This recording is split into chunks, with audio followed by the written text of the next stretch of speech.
കാവിക്കൊടിയേന്തിയ ഭാരതാംബ ചിത്ര വിവാദത്തിൽ സംസ്ഥാന ബി.ജെ.പിക്കുള്ളിൽ ആശയക്കുഴപ്പം. കാവിക്കൊടിക്ക് പകരം ത്രിവർണ്ണ പതാകയേന്തിയ ഭാരതാംബയുമായി ബി.ജെ.പിയുടെ ഫേസ്ബുക്ക് പേജിൽ പോസ്റ്റർ പ്രത്യക്ഷപ്പെട്ടു.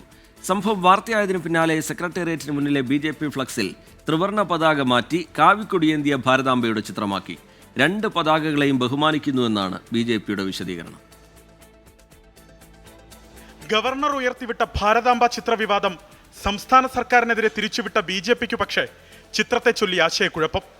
ബി.ജെ.പി ഫേസ്ബുക്കിൽ പങ്കുവച്ച പോസ്റ്ററിലെ ഭാരതാംബയുടെ കയ്യിൽ കാവിക്കൊടിക്ക് പകരം ത്രിവർണ്ണ പതാക, അഖണ്ഡ ഭാരത ഭൂപടവും അപ്രത്യക്ഷം.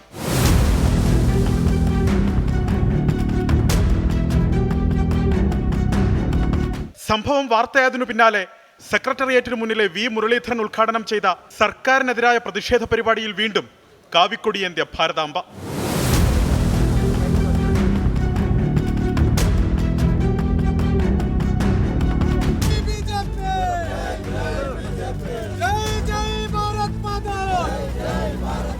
പതാകയെ ചൊല്ലി ബി.ജെ.പിക്ക് ആശയക്കുഴപ്പമില്ലെന്ന് വി മുരളീധരൻ.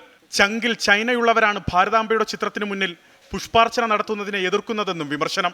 ബി.ജെ.പിക്കകത്ത് ആശയക്കുഴപ്പമൊന്നുമില്ല. ബി.ജെ.പി ഇവിടെ ഇപ്പോൾ പുഷ്പാർച്ചന നടത്തിയിരിക്കുന്നത് കാവിക്കൊടി ഏന്തിയിട്ടുള്ള ഭാരതാംബയുടെ ചിത്രത്തിലാണ്.